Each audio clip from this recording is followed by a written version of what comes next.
Good morning, and welcome to this morning's service at the Unitarian Universalist Congregation of Cleveland. I'm Pete Clapham, your worship associate for this morning, and it's my special pleasure to welcome those who are checking us out to see if we meet your spiritual needs, as well as any visitors, guests, and those of you who are located in the voids of cyberspace. If you'd like us to reach out to you, or if you'd like to find out more about us, please leave your contact information in a pew card, which you'll find in the back of the pew, and put it into the collection plate. Our faith is based in values. Most important in this is love in its broadest sense. Now, love can mean a lot of things, but it always means a linkage of each of us to others with whom we seek a relationship. Our hope and intention is to create a community through covenant linking each of us. The words we share in our chalice lighting, which we'll do in a minute, include some of the most important parts of this covenant.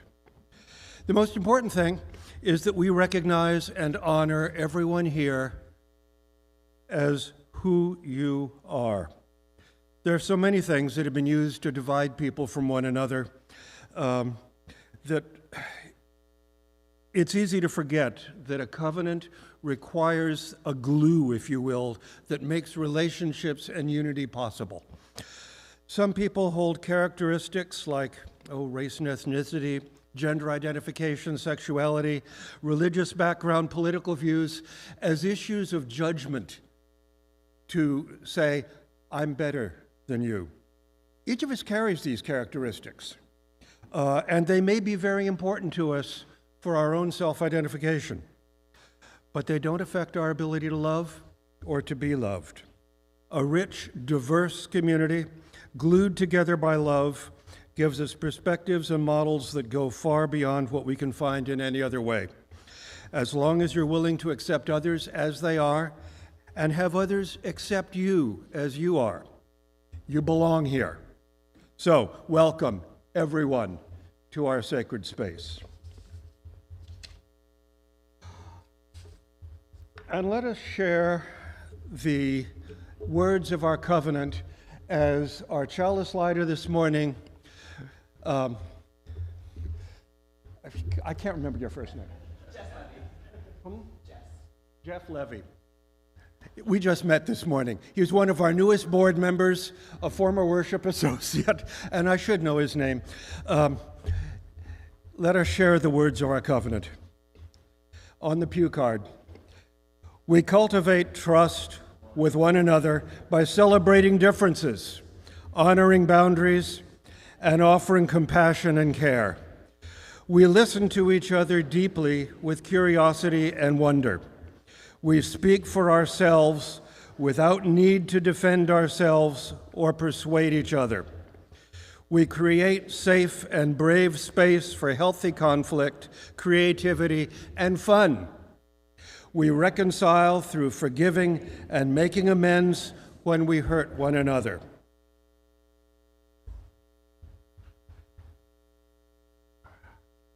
Well, good morning. I am Dr. Allan, Georgia. I am the Director of Religious Education here at Unitarian Universalist Congregation of Cleveland. And I'm so pleased to see everyone this morning.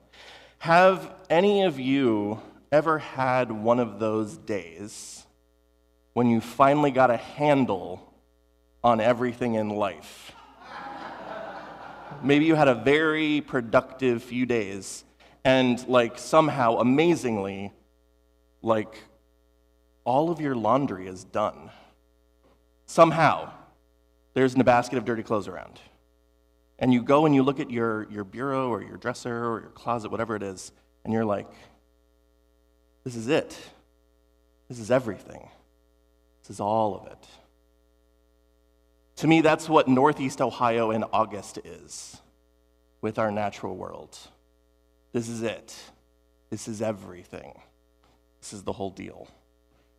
Never is our part of the world more full than at the very beginning of August, and never are the trees and grasses more in bloom, never are the pollinators more active, never are the birds more vocal, and never are the deer deeper into your hosta than in August. As we experience this world teeming with diversity, let's lean in and recognize the deep lesson in the natural world that it has to teach us, which is that diversity is our great strength. I hope we have brought all of our diverse selves, and I hope many of us are here with our diverse selves as we conjure up some sacred space this morning to revel in all of the ways in which our differences make us stronger. We are going to sing an older hymn, number 317 from the Gray Hymnal, and we will do that right after we get a chance to greet our neighbors.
Now is the time in our service where we open our hearts to one another by sharing our joys and concerns, the things that are weighing on us, the private things that are holding us in place. We have a number of joys and concerns today to be aware of.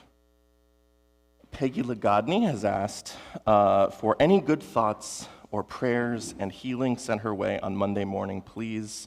She is having an outpatient heart procedure. You know how hard that can be. We also have an extraordinary joy to celebrate today.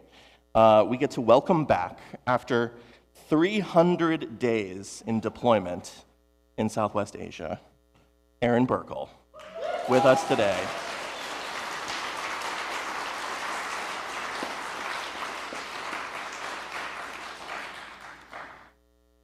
Oh, I forgot to drop my stones. I apologize.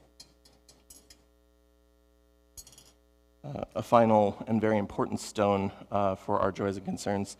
Today is the anniversary of the dropping of the atomic bomb on Hiroshima. Today we recognize and remember that great tragedy. For those of you online, I invite you to add any joys and concerns that are weighing on your hearts today. For those of you who have spoken and unspoken concerns, now is the time to share them.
these stones symbolize the ocean of experiences represented in this community. We add an additional stone for all of those experiences that go unnamed here, and of course the multitudes that are on our hearts.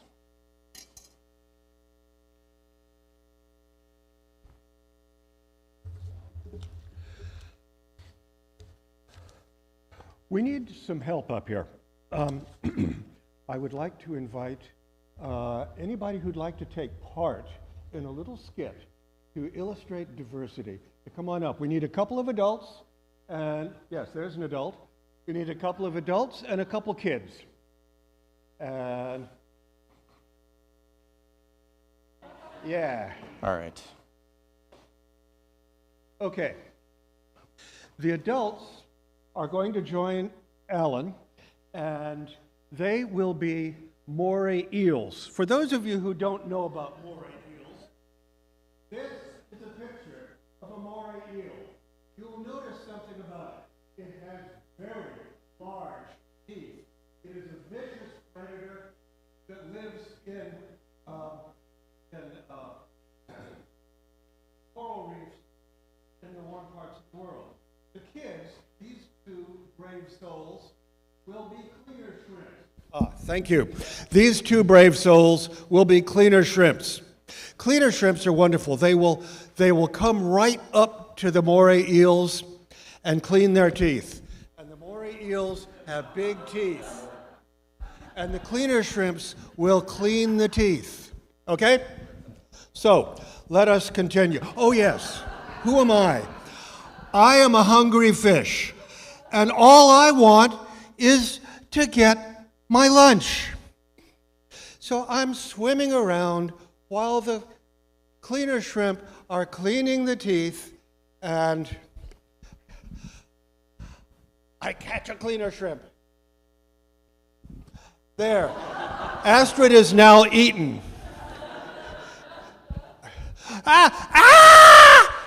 That's a moray! Now, did you get it? That's a moray. When the moon hits your eye like a big pizza pie. Anyway, thank you guys. Now, what you see here is a wide variety of interactions that diversity makes possible. You had mutualism, the cleaner shrimp helping the moray.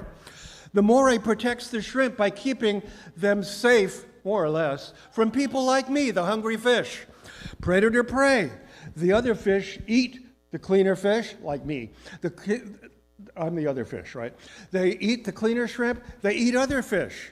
And the moray eel will eat me. So I gotta keep away from him. Anyway,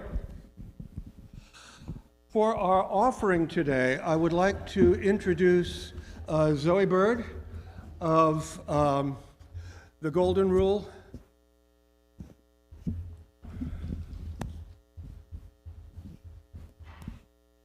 Turn that off. Thank you.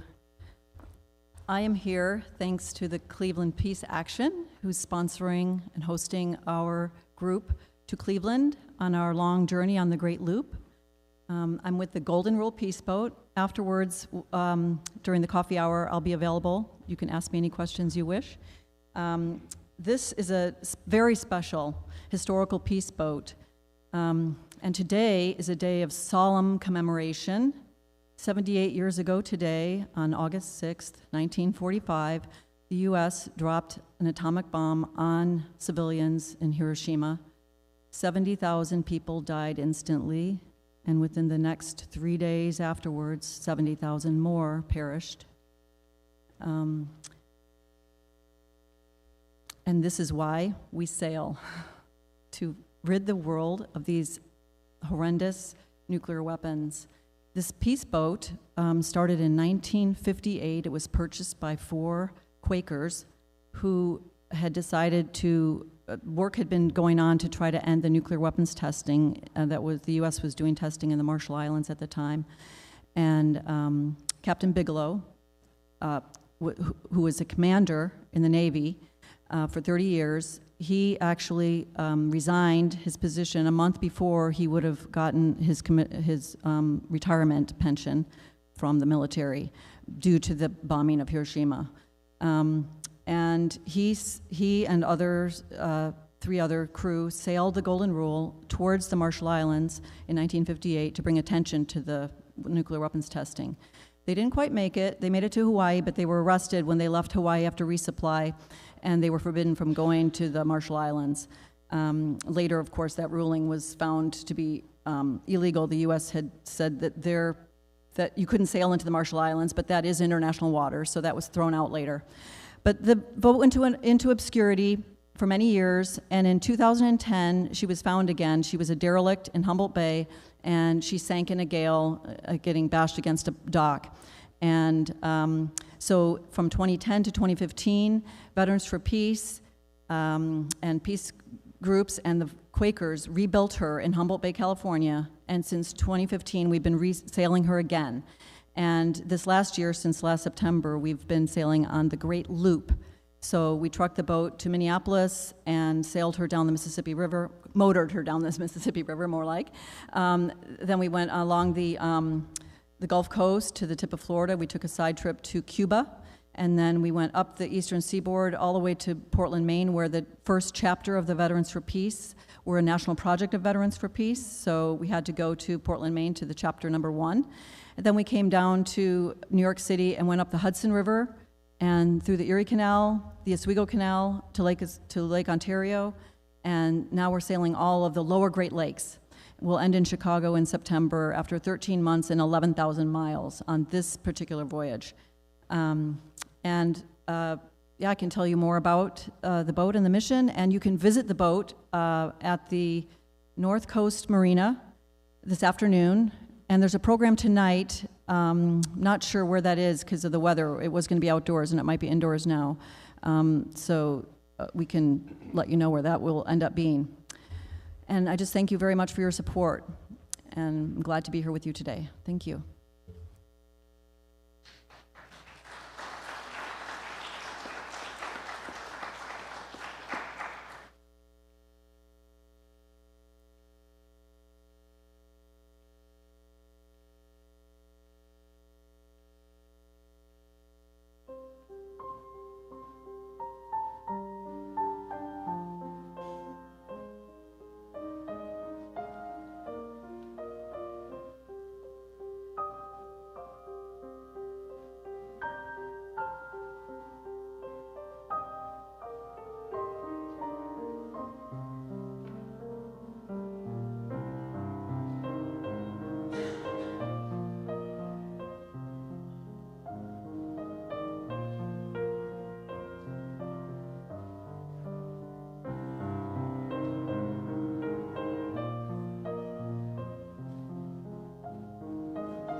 you might remember that this summer we're trying out some new offertory acceptances. We're doing some different things, and we've decided to do some with music. So today we're going to sing briefly, "From You I Receive." The words are in your order of service, if you'll join me.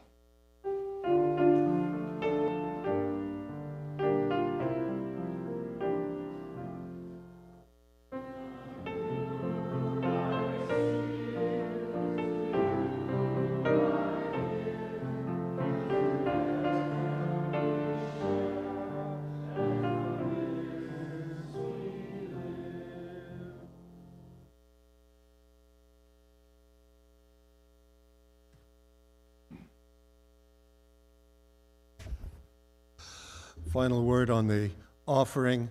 If you prefer, you can use the Cash App. Our handle is $UUCC22 4412, excuse me, $UUCC 44122, it's our zip code. And be sure and put Cleveland Peace Action or Golden Rule in the subject line. Our reading today comes from a book that has really underscored the summer's offering on the spirituality of environmental concerns. It's called The Sacred Depths of Nature by Ursula Goodenough. The outpouring of biological diversity calls us to marvel at its fecundity. It also calls us to stand before its presence with deep, abiding humility. We're one of perhaps 30 million species on the planet today, and countless millions that have gone before. We occupy, temporarily, the very last moment of the animal radiation. Our species appeared only some 130,000 years ago, and the cave painters about 35,000 years ago. And while we, while we animals were radiating, so too were the other lineages of the biosphere, generating a veritable sunburst of biological ideas. Most religious traditions ask us to bow and tremble in deference to the divine, to walk humbly with thy God. Religious naturalism asks that we locate such feelings of deference somewhere within the earthly whole.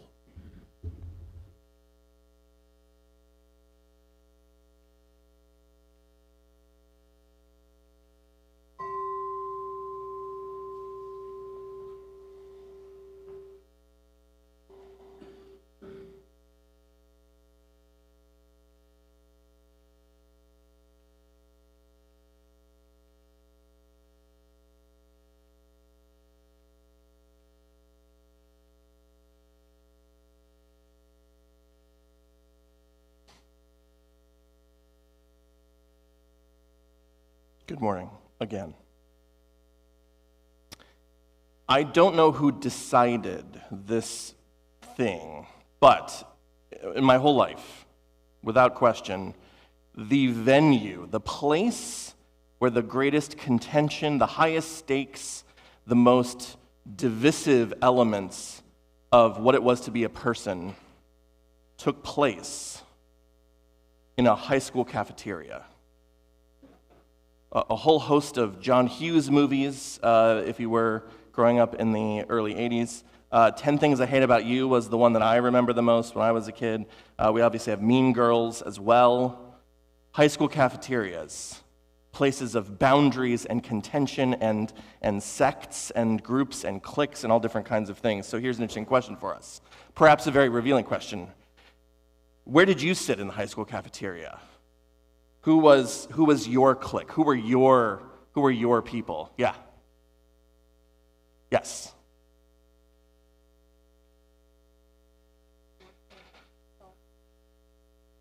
The self-exile table. I like that. The self-exile table. The this is not for me table. Crucial. Not the mean table. I didn't feel like I fit in. So I found my own spot, my own space. I recognize that table because I wasn't cool enough to sit even at that table. So I get it. Oh, thank you. Abs. Here. As a current high schooler, my favorite teacher's classroom. Oh, so there you go. Undo the whole classroom idea altogether, yeah.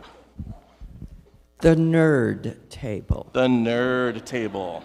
And many different varieties of nerds. Yeah. Hanging out with friends.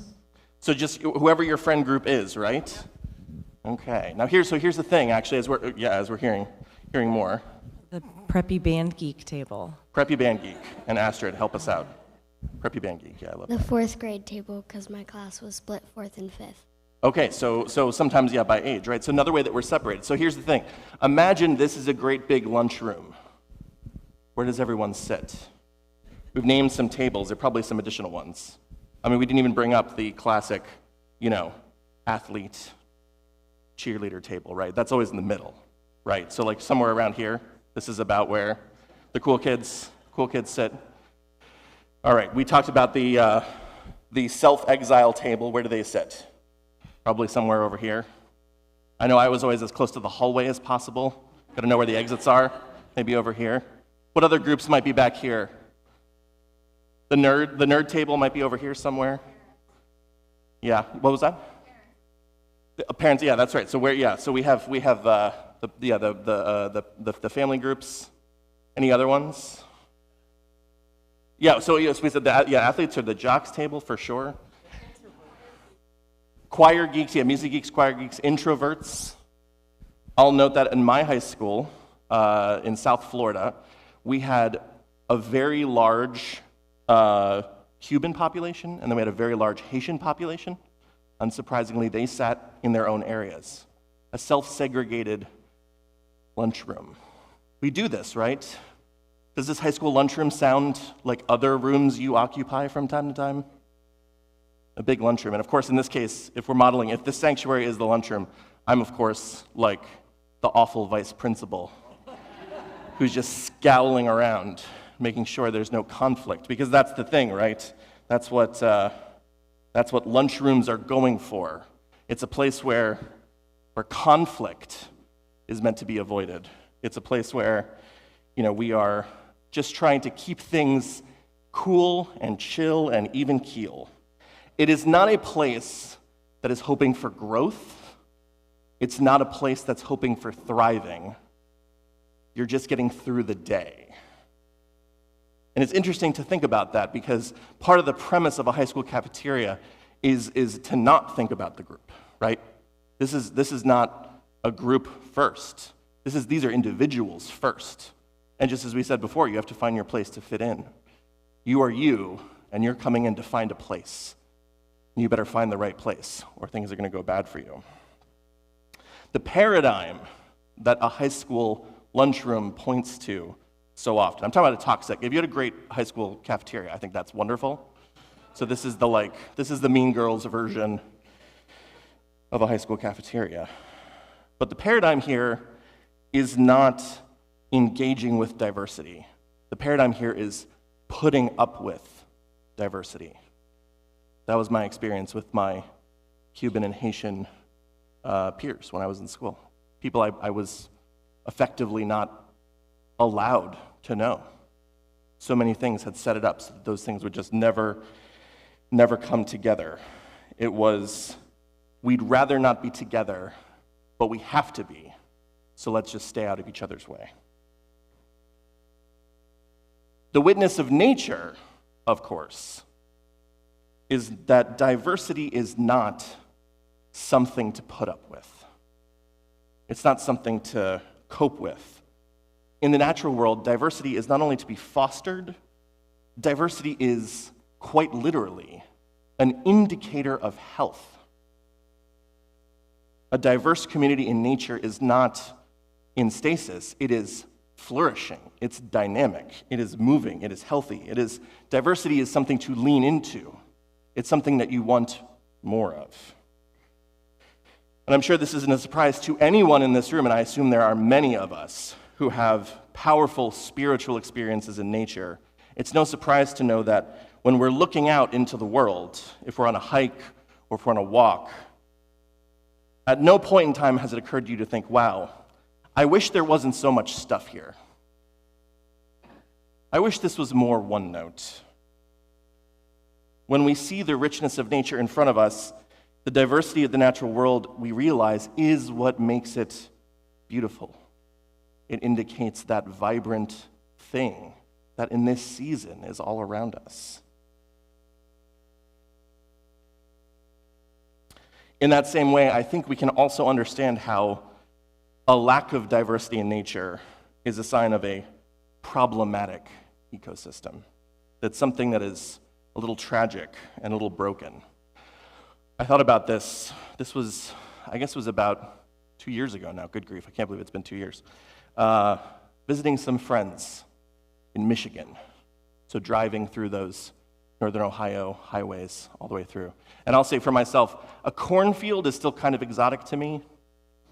Like, I'm not joking. Like, it really is kind of that sort of exotic thing, because I didn't grow up around a lot of like grain farmers and things like that. And this is right after the horrific conflict in the Ukraine had just started. And what I saw when I like put it together really like upset me, because what I saw for the first time were wheat fields. I'd never seen wheat fields in Northern Ohio. It wasn't a common sight. But Ukraine is an enormous wheat producer. So there's money in it now. And what weirdly, the arresting thought I had, the arresting thing I realized is we only got one more crop because of a terrible thing human beings are doing somewhere else.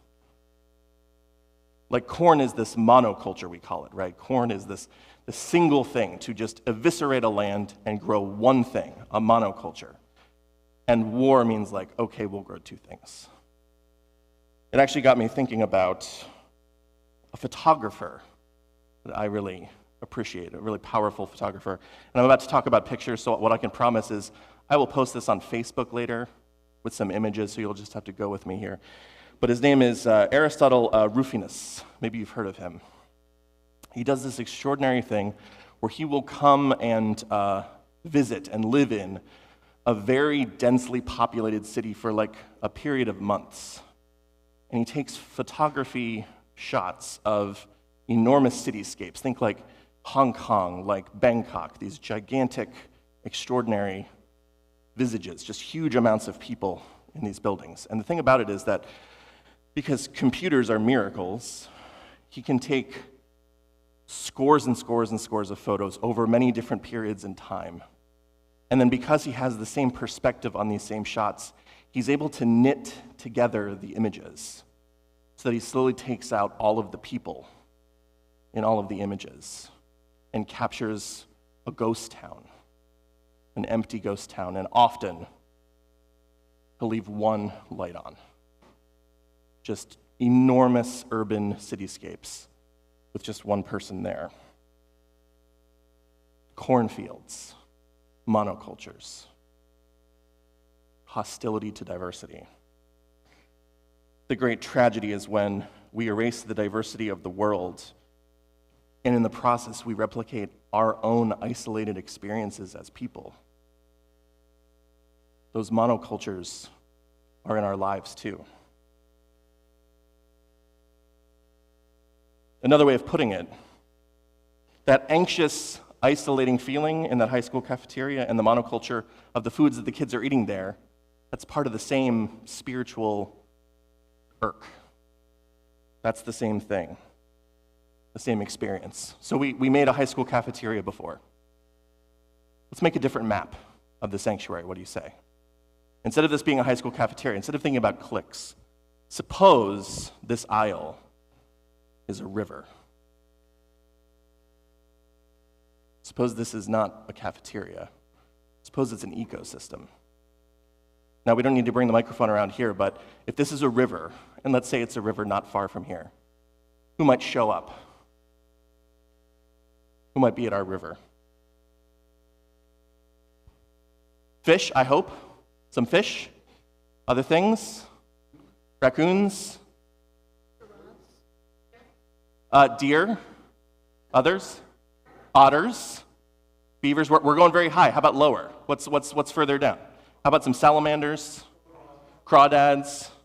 Insects of hundreds of varieties? All kinds of things. Stones, things living in the water all over the place. Many and much is what would live by this river. Many things and diverse versions of those things. We'd see migratory creatures, creatures that are there for just a little bit, birds that are coming and going and being on their way, herding animals that might be on their way somewhere else. All that community stuff that we talked about a few weeks back, that's what this single river would be fostering as an ecosystem. And of course, the important thing to note is, are those animals going to have their own spots in the cafeteria? No. They're going to mix up. They're going to be in different places. The assumptions about an ecosystem run exactly contrary to the assumptions about that cafeteria setting. In this case, the more, the better. No addition of something in a river ecosystem, unless that addition is monocultural, is a bad thing. Everything that shows up is added value. Most importantly as well, none of it is territorialized. There are no boundaries, there are no borders. These are not things where this clique has to sit over here because that clique sits over there, and they have to be as far apart as possible. An ecosystem is premised on interrelationship first, not individuals trying to come up with a way to be together, but the idea of showing up primarily about adaptation, about self-transformation, about evolving into something else. So the opposite of Aristotle Rufinus's photography, and I'm pleased to come back to this because actually we did a whole session on this with our middle and high school youth this year. If you don't know about the Yellowstone wolves, this very, very famous ecological story, wolves disappeared from Yellowstone area right after the 1900s. At least that's, I think, one of the reports. And as a result of that, elk in Yellowstone had become a hugely problematic monoculture in the park. And the thing that happens when there are lots of elk and there's no wolves around is nothing can grow very big. So especially river-dwelling trees, willows in particular, stopped existing. And that made it impossible for aspen trees to thrive, and it degraded entirely the diversity of the park. So, not that long ago, this is in like the 90s, I guess 80s and 90s. What's that? 95, Cliff Wire, thank you. Exact date there, 1995. Wolves are reintroduced, first a little bit at a time, but then they start to thrive. And what's amazing is the cascade of diversity that emerges once these wolves are introduced. And here we are forced to deal with a shocking turn of mind. How do you grow more trees in Yellowstone? You add wolves. What a weird equation, but it works. The effort was about one animal, but its impact was ecosystem-wide. And now the health of Yellowstone can be measured in the presence of diverse species that then benefit other species. That's how this kind of diversity works. Now, of course, we are complicated animals, humans. And the difficult task for us in trying to take this model of diversity from the natural world and bring it back into our lives in some meaningful way for ourselves is that we have to deal with the fact that we are actually, as hard as this may be to realize, we are all both the elk and the wolves. We are both. We are the monocultured cornfield, but we're also the photographer's lens that can identify and see that that world does not work for us. It's one thing to be, an elk doesn't know what it's doing. An elk is happy to have a monoculture when it doesn't have to think about the larger implications of its life. Human beings, we don't have that luxury. We have to deal with the implications of our lives. So part of the human condition for us is the task of doing this hard thing where we learn that diversity is good for us, and we come up with ways to foster ourselves in that diversity.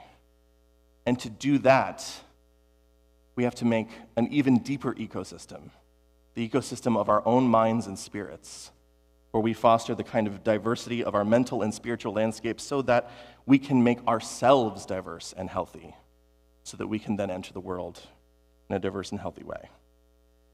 Now, this is very hard work. I have a few ideas, but if you'd like to join me after you get a chance to talk the Golden Loop Project elements, and if you're not going on the tour that's happening after church today, if you'd like to join and talk about some of the ways forward. But here are some.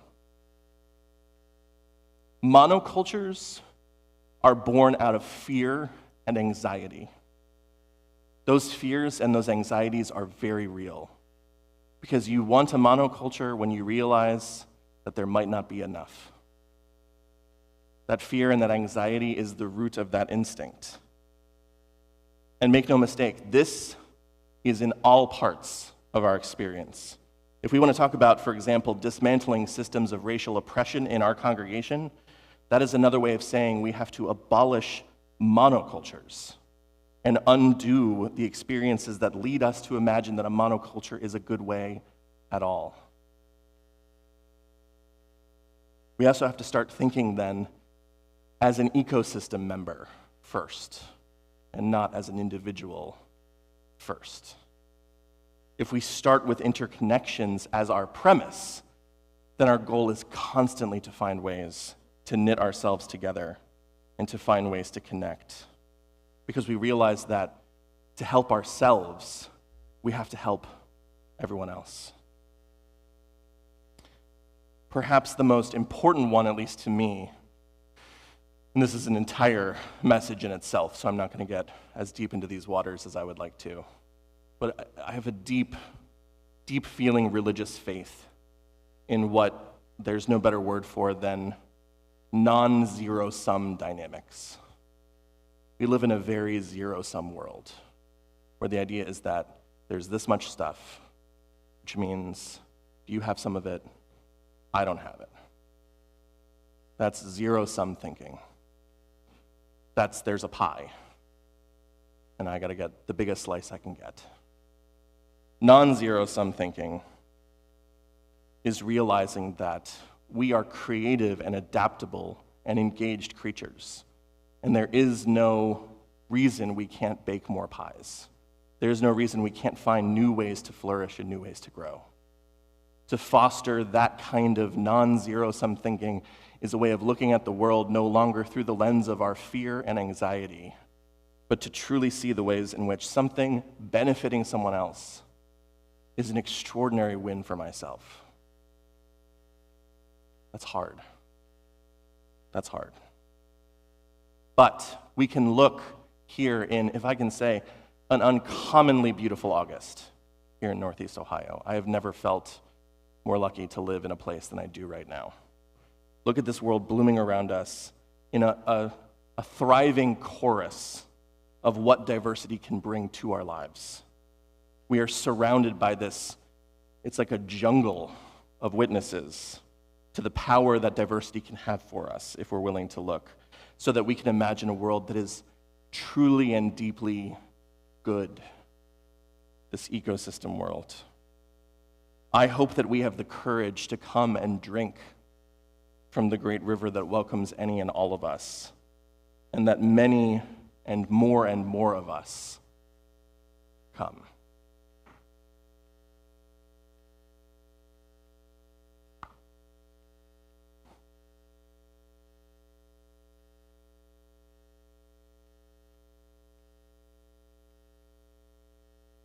Would like to stand and join as we sing our concluding hymn, Awake Now My Senses, which is number 298.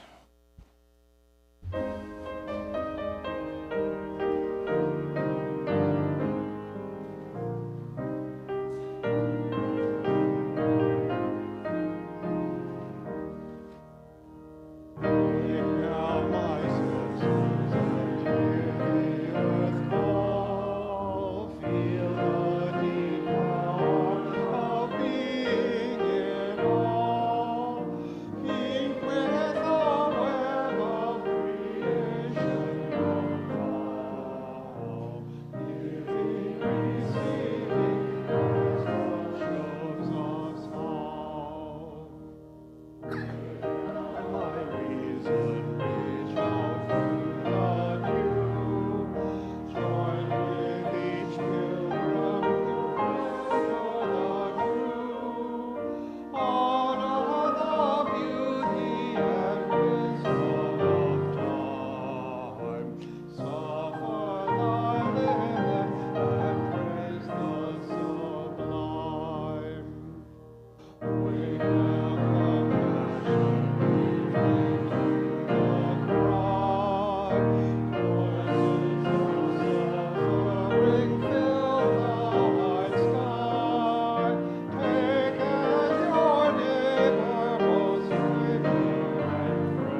Thank you all. Please be seated. All kinds of wonderful things going on. I'm so glad we were able to hear about the events happening on with the Golden Rule Project this evening. That was the North Coast Marina, is that correct?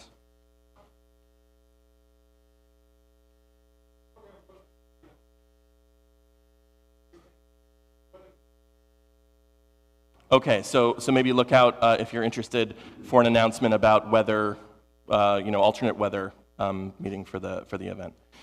Also, after service today, there will be a building tour. You can meet at the piano. It's a very important. Oh yes, and Carol Gay has a sign that says tour, so you can certainly find her. Yes, by the piano after service, if you'd like just a tour and a sense of what's going on if you're new visiting us today. Ursula Goodenough urges us to come to the vast diversity of the natural world with wonder and humility. She tells us, as we heard before, that just like other world religious traditions invite us to see our humility against a great mystery of the divine, religious naturalism can help us foster a different kind of humility that comes from wide open eyes, full of wonder at the natural world. As we go out into this absolutely overgrown, gorgeous summer, let's imagine the flourishing communities that we can foster when we embrace the diversity that surrounds us. Amen.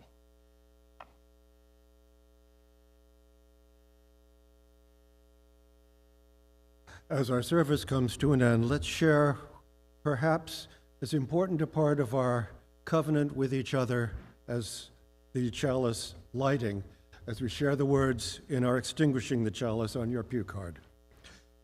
We extinguish this flame, but not the light of truth, the warmth of community, or the fire of commitment. These we carry in our hearts until we are together again.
Thank you. Good things. I can't. Well, now we'll hold you to it.